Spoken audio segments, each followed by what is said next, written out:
ప్రయాగ్రాజ్ మహాకుంభమేళాకు జనం విపరీతంగా పెరగటంతో రైల్వే స్టేషన్లు భక్తులతో కిటకిటలాడుతున్నాయి. దీంతో ప్రయాగ్రాజ్లోని సంగం రైల్వే స్టేషన్ను అధికారులు తాత్కాలికంగా మూసేశారు. యాత్రికులు పెద్ద ఎత్తున తరలి రావడంతో ప్రయాణికుల భద్రతకు, ప్రయాణికుల రాకపోకల నిర్వహణకు అధికారులు చర్యలు తీసుకోవాల్సి వచ్చింది. ముందు జాగ్రత్త చర్యల్లో భాగంగా రద్దీని నివారించడాన్ని స్టేషన్ను తాత్కాలికంగా మూసివేశారు. అయితే రైళ్ల రాకపోకలు కొనసాగుతాయి.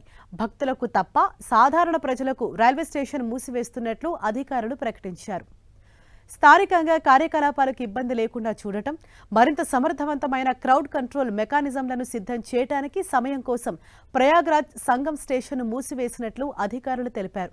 యాత్రికులు సురక్షితంగా వెళ్లేందుకు అదనపు ఏర్పాట్లలో భాగంగా సమీపంలోని ఇతర స్టేషన్లకు రైళ్లను మళ్లించినట్లు అధికారులు చెప్పారు.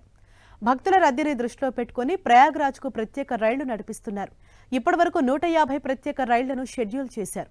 మరో 200 రైళ్లను నడిపించనున్నారు.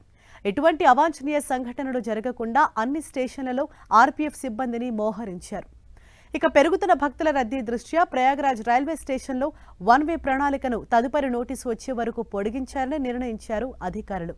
వన్ వే ప్లాన్ ప్రకారం ప్రయాగ్రాజ్ జంక్షన్ వద్ద ప్రయాణికుల ప్రవేశం ప్లాట్ఫామ్ నెంబర్ 1 వద్ద నగరం వైపు నుంచి మాత్రమే అనుమతించబడుతుంది. అయితే ప్లాట్ఫామ్ నెంబర్స్ 6, 10 వద్ద సివిల్ లైన్స్ వైపు నుంచి బయటకు వెళ్లాల్సి ఉంటుంది.